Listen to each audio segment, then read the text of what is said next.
Cthulhu Reborn presents.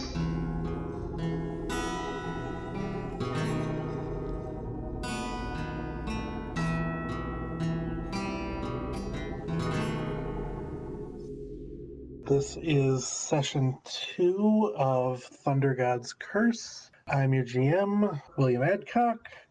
Joining me today are Dean Engelhart and Chad Bowser. Who wants to recap last session?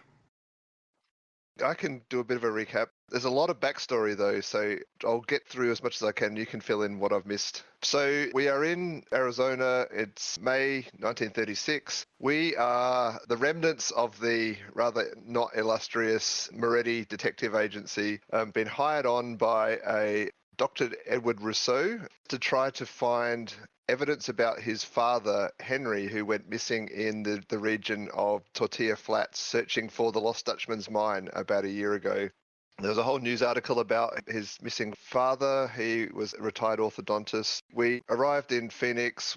He couldn't meet us where we got off, so we went to his hotel, which was a lovely place with air conditioning. He'd fallen off a horse, so basically we had to sit and talk to him about things. So there was a lot of backstory about... Well, recently there had been a discovery of a human skull that was believed or confirmed to be his father's. It was a bit strange because it was found in a place that had been searched lots of times before, but it had turned up this bleached human skull. People had suggested 2 holes in it was actually caused by mountain lions, but it was much more likely to be 45 caliber bullet wounds. There was also, not long after that, he received in the mail a checkbook, which was his father's checkbook, which was sent by a guy called Charlie O'Reilly, who was a half Apache guy who had this whole backstory, which we later fleshed out a little bit, about how he'd received this checkbook. There was a bunch of documents as well that came along with that. An unsent letter was written to Edward saying, his father basically saying that he'd found this lost Dutchman's mine, and that it wasn't really a mine at all, but there was a cache of Indian gold that he'd stumbled upon. There was also a map, which was later confirmed to be complete rubbish, which was like a forgery that had been sold to him by somebody. There's also some photos of the father, a bunch of other things that we could use to identify his body if we managed to find it. What else? There was a bunch of history about the region, suggestions that there'd been gold there at various times. Although, interestingly, it sounds like that the town of Tortilla Flats pretty much seems to survive off of the legend of the gold mine and basically people going out to try to find it and in many cases go missing. So we left Phoenix, went to Tortilla Flat. We hired a Ford pickup. We only actually interacted with a few people in town, but we got a lot of different bits of detail.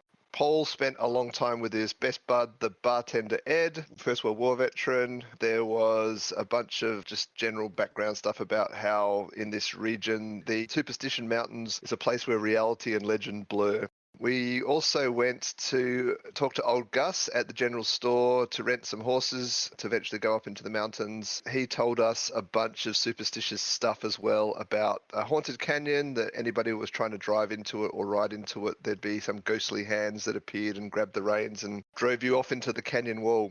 We stayed a night at the Sunset Mesa Motel. There wasn't much about that. We then went to talk to Charlie O'Reilly, the half Apache guy who'd mailed the checkbook. He actually seemed to be the local guy that everybody hired to be a guide up into the mountains. But interestingly enough, he had this whole story about how he found the skull and how he got the checkbook. Found the skull just while I was out walking, doing some prospecting himself, he said. But the checkbook was a much weirder story. So a month or so after he discovered the skull, he had this incident one night where he had somebody banging on his door and making some threats to him to say, stay out of the mountains, don't take anybody else up there. And there was some shots fired at his dog. Didn't hit his dog, but he recovered a 45 caliber round out of a fence post later. The checkbook was actually on the porch after this guy had disappeared. He later found some very unusual tracks which looked like big hands that sort of had these weird thick toes. The trail of the tracks seemed to come down from the mountains, go around his property a bit, and then head back into the town. Talked to Charlie a bit about various indigenous legends and folklore and stuff about man-eating giants and other thunder gods and stuff like that, although that didn't really go anywhere. We got Charlie to draw us a much better map, which is good because the other one was complete rubbish. We then went back into town. There was a weird pile of dung that we found that actually caused us a sanity point loss, which I guess was at the end of that trail that we followed from the weird hand marks. In preparations for going up into the mountains, we asked around, I think at the bar, whether there was any unusual or strange characters that had been seen in town recently. And I think we got some info that there was a weird guy that had turned up quite recently, dressed in traditional Western-y kind of costume, like dusters and stuff like that, sunburned, came into the bar every night for 3 shots of whiskey and then paid in gold flakes, which was all a bit peculiar. We then went up into the mountains and we only got a little way into it, I think. We saw some vultures circling overhead. Somebody shot at us and actually shot Paul's horse. We saw somebody disappearing around a bend that looked suspiciously like this sunburned cowboy, the guy in the duster that Ed had seen in the bar. How's that, Bill? Perfect. Okay, so we're standing out in the aftermath of this shooting. Was it like an arroyo or something that we were in? Yeah, it's, let me see here. And I think we were pretty much on the verge of going after the guy. He was really fast, though, as well. The trail you're taking based on Henry Rousseau's instructions and Charlie O'Reilly's map takes you through 3 canyons, and your horse was shot basically almost at the end of the first canyon. So maybe, Paul, if you climb on the back of my horse, we can gun it and try and catch him. Okay. And can he outrun a 45? Didn't you have a shotgun as well? Yeah, actually, I do have a shotgun, Mr. Moretti. Just give me a bit of warning when you're about to fire. I'll dodge a bit to the left. I don't want to lose another ear.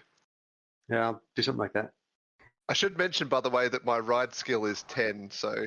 You'll be fine. Should we just lash him onto the horse, get some extra rope, and just tie him onto the horse? I can ride much better than that. We can swap places if you want. I can ride at 30. Oh, wow. Well, maybe if we get together and you hold the left hand of the reins and I'll hold the right hand of the reins, we'll kind of use our joint skill. There we go. You'll have a 15 then. Paul's on the back. We'll hit the spurs and see what we can safely, hopefully, get in the next canyon to see where this guy went. Right, so you follow this strange cowboy-looking figure to the end of the gorge and then through a side passageway into another narrower canyon, which winds upward between high cliffs of crumbling volcanic rock, occasionally marked by sharp drop-offs where you must hug the cliff face and slowly make your way along the ledge. If you look to the sky, you notice that more vultures are now following you, circling on the hot desert thermals to see how things go for you. Vote of confidence. Yes.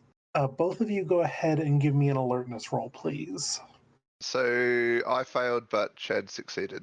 So, Paul, you notice as you're making your way slowly along this narrow trail over a canyon that you feel the temperature drop, and there's almost like an electrical feeling in the air. Like you can almost hear like static crackling across the rocks around you. Do I get a sense of direction? It seems to be surrounding you. Mr. Moretti, this isn't good. Do you feel the electricity in the air? I don't know. Is my hair standing on end? What's the sky look like? Is it clear or is there It's clear. no sign of clouds? The day lightning. No clouds.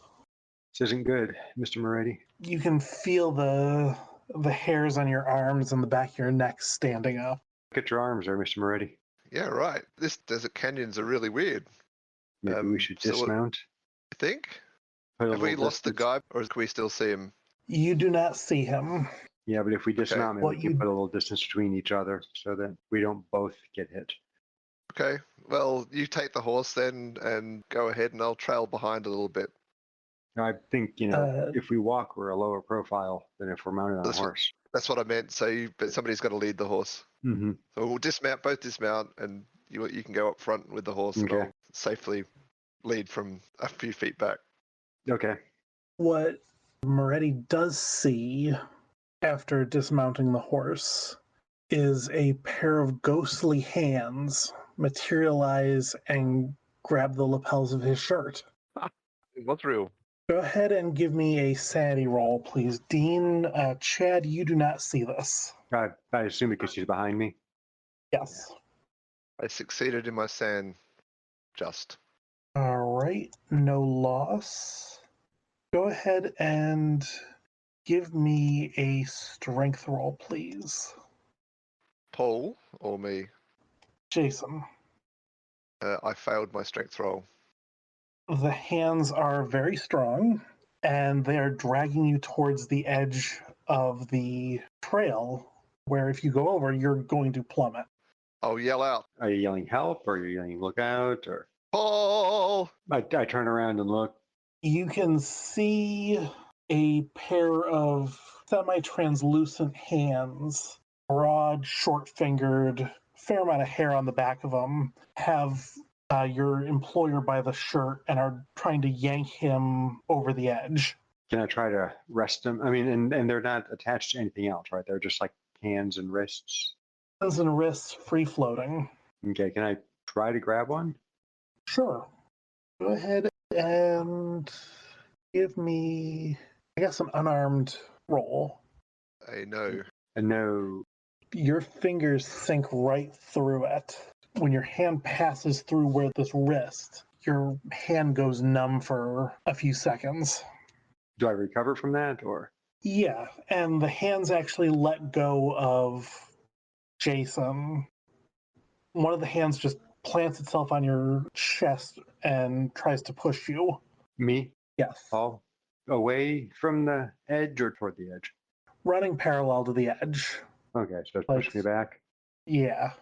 Go ahead and give me a strength roll, please. He did succeed in his His strength. hand presses ineffectually against your chest. And then when it realizes it can't push Paul out of the way, the hands fade away into invisibility. How is Mr. Moretti? Is he still with us? Or did he fall over? He did not fall over. He's scrabbling back towards his pack to try and pull out stuff that might be useful, but he hasn't found anything useful yet. Holy moly! Paul, what the heck was that? I have no idea. Those are those hands that they were talking about, though. The hands, but they said that was a made-up story.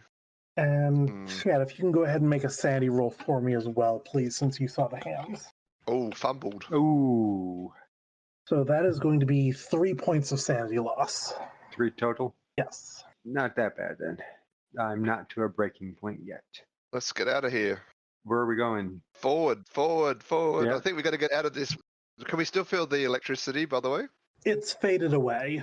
Well, I want to get out of here anyway, just in case it's something to do with this spot. Get back on the horse so we can gun it again. Mm-hmm. Well, yeah, as much as safely. Forward. Yeah. Yeah. Nothing frightens the Moretti Detective Agency. Well, it does, but, keep going on the path, Bill. The path winds through this canyon, and you round a bend. In the path, the ground is leveling out some. There's not the same sort of drop-off that you were seeing before. By the way, Bill, the one thing I did take out of my pack when I was rummaging through it is my cigarette lighter, because I have this crazy idea that if the hands come back, I can set them on fire. Okay. Going off the map that O'Reilly drew for you, you're pretty sure you're coming to the mouth of the last gorge, which will lead you straight to where this Dutchman's mine is supposed to be. But as you come around this bend in the trail, you come face to face with something, and at first glance, it seems like the Brontosaurus from the Sinclair gas station has come to life. It is the size of a bison, covered in wrinkled gray-green skin, with a long neck and a dragging tail. At the end of the neck is an almost ape-like face that glowers at you with glowing red eyes. The face framed with lank, greasy black hair and a short, curved horn growing out of the forehead. There is a saddle strapped to the back of this thing, and I need you both to make a sanity roll for me, please. Oh, you think? Oh, yeah. I'm good. We both succeeded. Mm-hmm. With the success, that's 1 point of sanity loss for each of you. The creature's tail lashes back and forth, and it bellows at you. How far away is it? Probably about 30 feet away from you, right at the mouth of the last canyon. It actually looks like someone has built a very sturdy hitching post here, and the creature is tethered. Okay. So it doesn't look like it can break free and get to us. You certainly hope not. However, you are going to have to get past this thing to continue on your journey. Does it look angry? Absolutely. So, Paul, what the heck is that? And do we shoot it? I don't necessarily think we want to shoot it because then we could just make it angry. Yeah. Do we want to set it on fire then? That might make it angrier. I'm out of solutions. Can we get around it? No, it is blocking the mouth of the canyon you need to get into. So, I mean, yeah, I'm sure you've seen it, Mr. Moretti, like King Kong, right? Mm-hmm. So special effects, you think? No, but being mean to King Kong wasn't a good idea in the film. Yeah. They just made it angry. But King Kong wasn't standing in the way of a gold mine. Yeah, but, is it like on all fours, William? Yes, it is. I was going to say, does its paws or such look like they've been described? Yes, they actually look like they would match up to those prints found around Charlie O'Reilly's place. Right. And I guess the dung would match as well if we had it. The only other thing to do would be to somehow cut its tether and get it somehow to run off, but it could equally well run towards us, and that's not a good thing. Mm-mm. Like, I'll take a few steps towards it. Is it acting aggressively? Yes, it tries to lunge towards you, and you can hear the leather of its tether straining as the creature tries to break free, and its eyes are focused directly on you. Well, this is a pickle. It is. So it's a bit strange, though, that this thing looks just like that giant thing on top of the gas station in town. Mm-hmm. Any suggestions, Paul? There's definitely no way we could climb up or something and get around, like or down. the entrance. Does it look like we can maybe edge around it or something like that? You could potentially climb the cliff face and work your way around it outside its reach. That sounds hard, though. And Jason doesn't like hard. Well, I don't like work. What's my athletics? Well, actually, my athletics is 50, so, it's not completely suicidal to try and do some climbing like that. But do you want to try it and I'll cover it with the shotgun? Although, what if one of us tried to climb and the other one kept it distracted? Well, can we climb up and see what's past it in the canyon before we kind of commit? So one of us could climb a little bit up and sort of see if we can peek into the canyon beyond and see what the story is there. How close would we need to get to whatever this brontosaurus creature is to do that, Bill? Like really close, or? Yeah, it's a risky sort of close. It is a narrow canyon beyond this creature, and you can see, looking past it, there's definitely a lot of scrub oak. There's not a really clear cut trail through the vegetation. So it doesn't look like there's been a lot of people going through there recently. Not a lot of traffic now. Did we bring food? Oh, we did buy some food at the general store. Yep. Throw it something. See if maybe that can, calm it down. Just Lacking that, can you sing, Mr. Moretti? no, but I'll give it a go. I'm sure I can belt out some show tune of the day. I have no art skill that would help in that, though, so it's going to be pretty dire. I do have good insight, though. Can I see whether there's anything human about this creature at all, or if it's completely a beast without any spark of human intelligence in it? Sure, give me an insight at minus 20%. I did get that. All right. Yeah, there's something uncomfortably human about this creature. It might be the face, or the fact that the front paws look very, very much like human hands. This is more than just an animal. Well, I'll tell Paul, hey, there's something about this that makes me think that it's not just any old beast. So we shouldn't, what? Shouldn't shoot it. Yeah, I said don't put it down. Maybe there's somebody in there that we can, or some skerrick of humanity that we can reason with. So, well, boy, it's nothing to be afraid of. We're friends, I'll say to it. Does it seem to understand? Go ahead and give me a charm roll, I guess. It's not my best skill, but no. It doesn't. I can try harangue instead. Sure. Be a bit more forceful. I got a critical on my harangue. All right.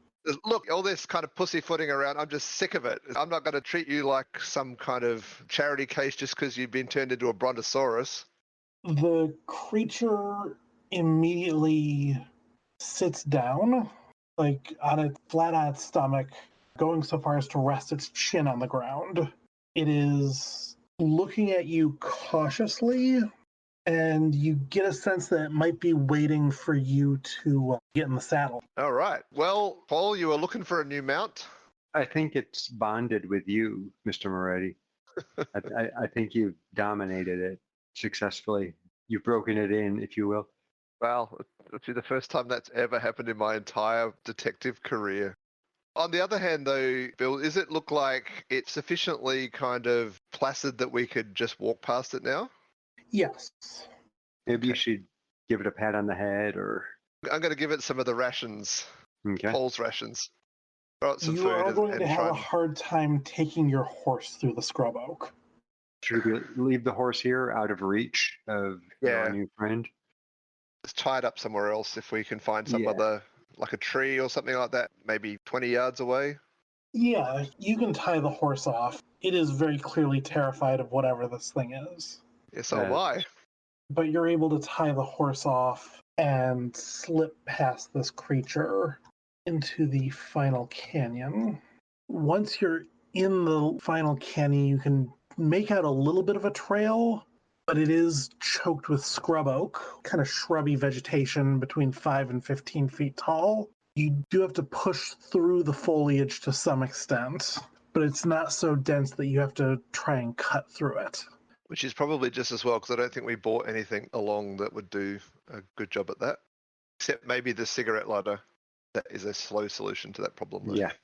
As you make your way through this dense tangle of vegetation, both of you go ahead and give me alertness rolls. Got it? Mine failed, but Paul's succeeded again. Paul, Yes. you hear the sound of spurs jangling coming from Motion behind for- you. I motioned for Mr. Moretti to stop. Who's in front? Does it matter? We're both going to Um, turn around, I guess. I mean, we'll turn around. Going to draw? I'm going to keep my shotgun ready. I'll get my hand down on the pistol ready to draw if I need to.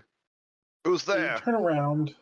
Standing on the trail about 15 feet behind you is the man who shot your horse, Paul. He's a tall man dressed in cowboy duds with the long, ragged duster coat and the broad-brimmed hat pulled low over his eyes. He has a Bowie knife in hand and kind of chuckles a little bit and says, "You two boys did real good getting this far. Proud of you." We got no truck with you, and who the heck are you anyway, my friend? He takes off his hat and holds it over his heart in a very sarcastic way. And you can see his skin is cracked and drawn tight and burned dark by the sun. His eyes burning in deep set sockets. Again, friend, name yourself. He introduces himself as Samuel Kane, Hell's Own Hatchet Man. Right, Hell's Own Hatchet Man. Well, everybody needs a hobby. Both of you can actually make history rolls for me if you would like. No, we both failed.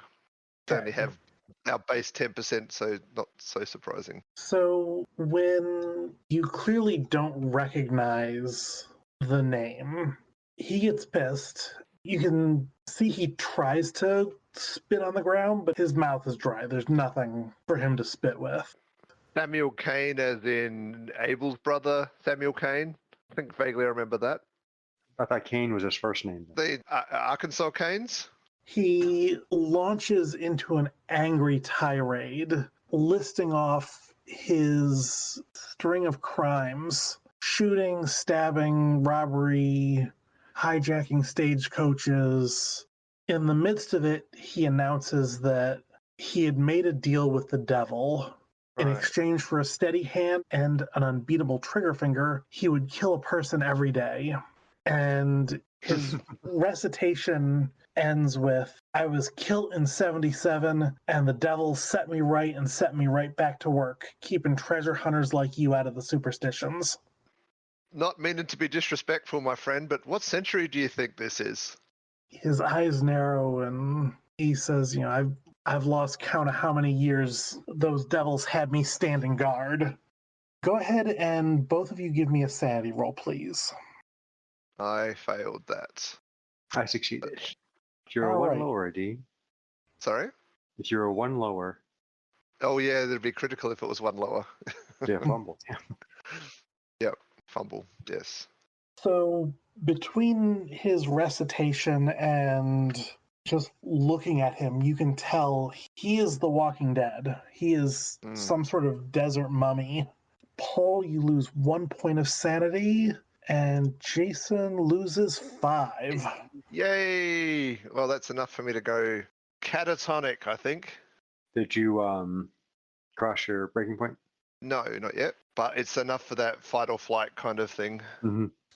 It's 5 points in one go. So I'll just stay glued to the spot, just silent, staring at him. My gosh, he's dead. He chuckles again, just a deep, hollow sound from deep in his rib cage. So, Mr. Kane, we are not hunting the quote-unquote Dutchman's treasure or any other treasure. We're here looking for what happened to a person. He doesn't even seem to hear you and lunges at you with the knife. Can I dodge aside and maybe fire off on the shot-off shotgun? Yeah, go ahead and give me a quick blast. Oh, no. I'm hoping I'm well behind you. I mean, I fire off the gun, but doesn't succeed. How sawn off is your sawn off shotgun, by the way? Because if I'm standing in front of you, then that might not be that great for me. We were side by side, I thought. Okay, And I guess maybe I was a little bit closer since he lunged at me. let's go with that. Paul, would you like to dodge? Would I like to? Sure. He succeeded on a dodge. All right. So you managed to sidestep and avoid the knife. Jason, go ahead and roll luck for me. Me, luck. I got a critical on my luck. Ooh. I so lucky. That knife doesn't hit you instead. Oh, I should be so lucky. And I think we will go into initiative order. Kane has a dexterity of 16. That beats me. I'm 13. And me, but I'm also half stunned as well. So I guess, would this rouse me into some sense of urgency? I would say so. So Well, Paul is 13 and Jason... 9. Bear in mind that if the other guy goes for one of us, then we can fight back. Kane is going to try and attack Paul again. He doesn't seem to be armed with anything except the knife. There is a gun belt around his waist, but you can tell it's empty. He succeeds unless Paul fights back, Or tries to dodges. dodge again. Yeah, I'm going to fight back. What do you want for that? Do you want another blast for the shotgun? Or Has to be a melee weapon. can I club him with the shotgun? Yeah. Yeah. Oh, critical. So he would win that. So that's probably, I don't know, improvising is probably 1d4 or something. Yeah, 1d4 sounds about right. There you go. Double because it's a critical as well. You swing the shotgun around and catch him right on the chin with the butt of it. Half the skin of his jaw just crumbles into dust from the strike, and you can see teeth splintering. He staggers back with a grunt of, son of a bitch. And as the shotgun butt connects, you almost feel like a mild electric shock goes through your arms, Paul. Like, as I make contact, basically? Yeah, and it is your turn. If he's a few feet back, could I make a revolver attack or do I need to just stick with the knife? I would allow a revolver attack. Yes. Success on a 38. And that is 3 points of damage. All right. The bullet does not seem to slow him down particularly. Oh, Paul, I believe we skipped your turn because you hit him while you were fighting back. Yes. That is his turn. For my turn, I fight back. Okay. Everyone still only gets one shot every round. That's pretty much how the thing streamlines a bit. Gotcha. So Kane glowers at the two of you and lunges for Paul again. Will connect with the knife unless Paul successfully fights back. Yeah. I'm going to try to fight back again. I'm just going to, swing the shotgun the other way. But that is, if it's a regular success, that's still lower than his success. So that would mean he wins the opposed test. So the knife makes contact for 5 points of damage. Yow. As he twists the knife, probably in your shoulder, Paul, he locks eyes with you and says, "If you kill me, cut out my heart and destroy it. Don't let the devils get me. Don't let them get me again." Jason, it is your turn. I'm going to try something a bit different. So I had my cigarette lighter out already. So I'm going to hit the flint and try to use that to set him on fire, which I guess is going to be an unarmed combat. Sure. Which I'm not that great at. No, I failed. You can get in close, but the duster isn't catching. Gosh darn it. He is going to try and stab Paul again. Successfully. Is that a success? Yes. Elsa. So I'm going to try to fight back again. Come on. Oh, no. So, yeah. How much this time? Another 6 points of damage. Okay, I'm bleeding severely. In the stomach. How are you looking? I'm bleeding very badly. I'm at 3 from 14. Yeah, right. Jason, what are you doing? What is... It's like I'm running away. Yeah. Well, my best chance of hitting is with the gun, but it's like it didn't seem to do much to him, so I could try and smash him with my pistol or something, I guess. Maybe melee weapon. If you glance around, there is plenty of volcanic rock on the ground. All right, I'll grab a rock and try and smack him on the head with it. I failed. Doing well, Jason. Reminds me of that last mission. Yeah, Kane is going to try and... That's the one. Kane is going to try and finish Paul off with a knife. And that is a success. I'm going to fight back. But at least he rolled low this time, right? This is where we turn the tide, Mr. Moretti. Oh! Or not. No. Yeah, but I didn't say which way we're turning the tide. Oh, my faithful friend. That'll be another 7. Yeah. Good news. The character sheet will accept negative hit points. With a final twist of the blade, Kane lets Paul's body slump to the ground. I'm running further into the canyon. Yeah, because he's blocking you. That's right. As I'm going, I'm setting fire to some of those trees as I pass them. All right, give me a luck roll. I succeeded a luck roll. So you do manage to set a couple dry trees on fire as you go.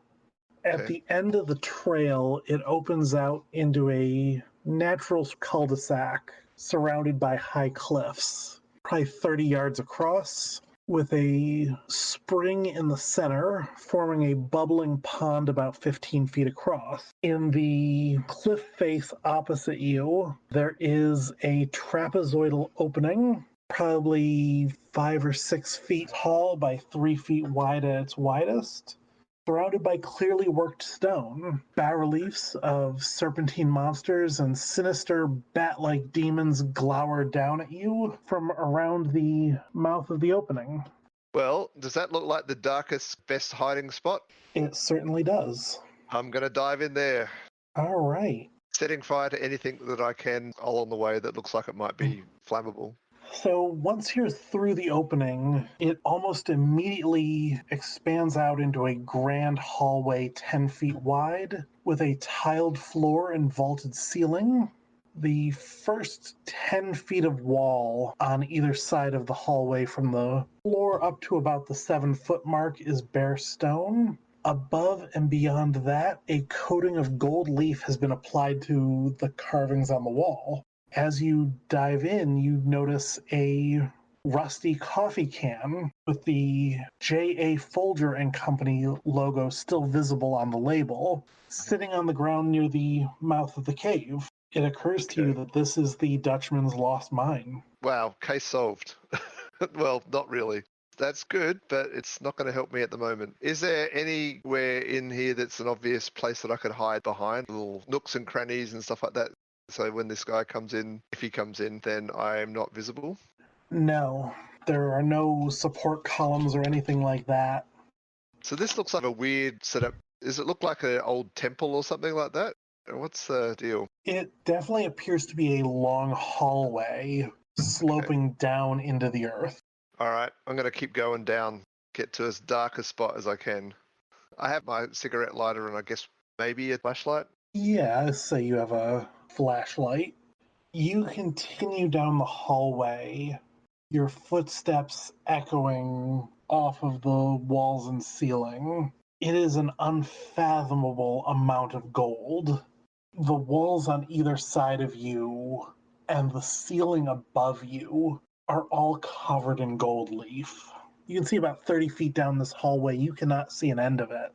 And just the sheer volume of gold is staggering. Well, I'll keep going because I say I want to get as far away from the entrance as possible, so see where it eventually ends. So continuing down the hallway, there is a loud crack like thunder. A figure appears in front of you. Ooh. Putting the picture into the map there. You see a very tall, skeletally thin man dressed in flowing robes of burgundy and turquoise silk, embroidered with geometric patterns of gold and silver, his arms and face covered with elaborate jewelry of gold and silver and turquoise and jet. He looks down at you. You hear a voice in your head. You profane our sacred halls. Who are you? And we will... A sense of smugness radiates off the figure. He identifies himself as Goyat, scientist priest of the city of Tsath. Right. He draws a device from his belt. Is it the egg thing that's in the picture? No, actually it's, what's it called, a Wartenberg pinwheel type device, where it's the long handle tipped with a spiked wheel. Okay. And he runs his thumb along the handle and the blade starts to whir at high speed. I will try and shoot it out of his hand with my revolver if I get the opportunity. Go ahead. It'll be a cold shot, so it'll be like -20. Yeah, -20. But it actually works just by 1. I don't know what that would be in terms of damage, or it's just... So it hits anyway. Roll for -20. damage for me. It would be 3 normally. All right. You shoot the rotary dagger out of his hand. You can see blood dripping from the hand. I just need to actually go to the Cthulhu Eternal site for a second to check the details of what he intends to do. Because I have a list of rituals he knows, but not what they actually do. Restore all my hit points. that might not be the ritual. Raise Paul from the dead ritual? But not the one he's going to pick, though. He locks eyes with you, and you hear... Honestly, it sounds like multiple voices chanting in unison in your head. Go ahead and give me a power roll, please.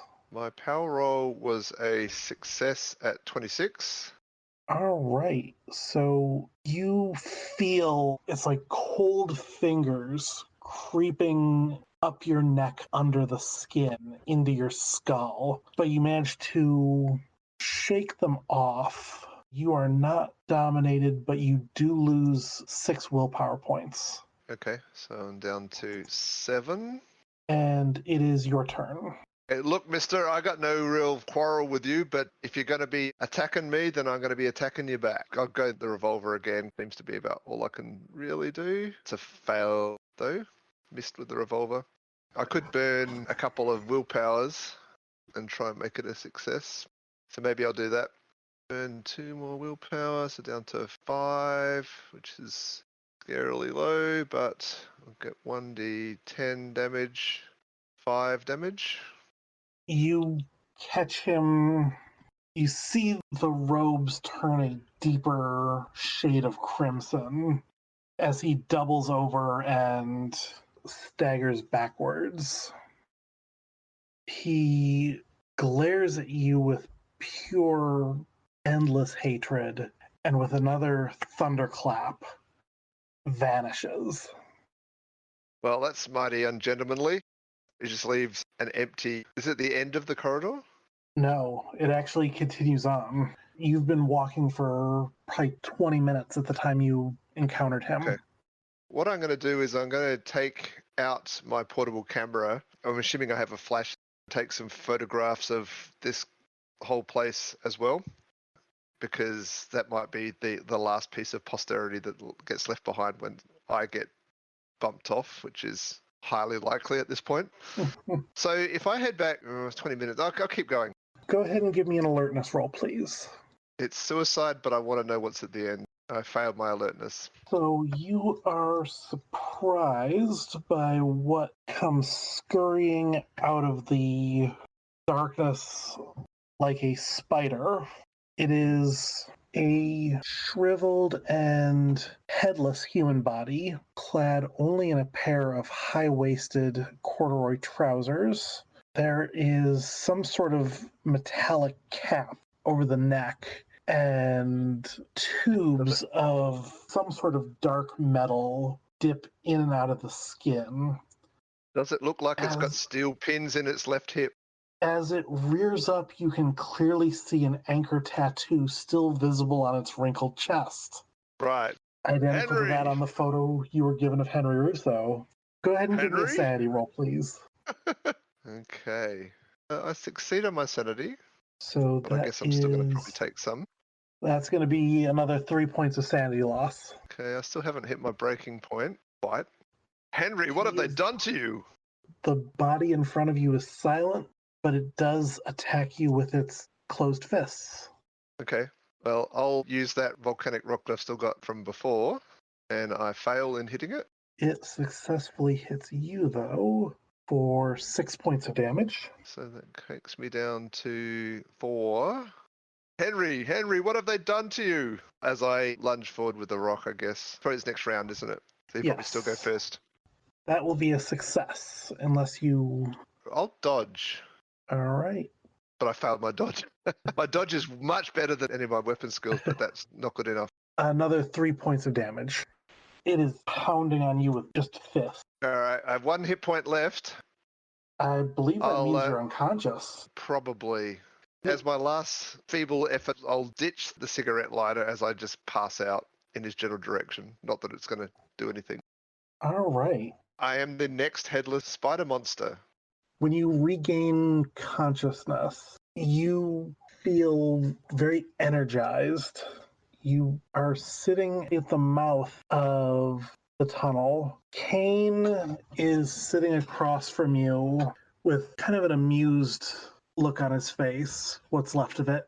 He says, well, son, the devil's got you too, and you're going to be here same as me until the desert breaks us down to bones, so make yourself comfortable. He sure is a cruel taskmaster, or should I say puppet master.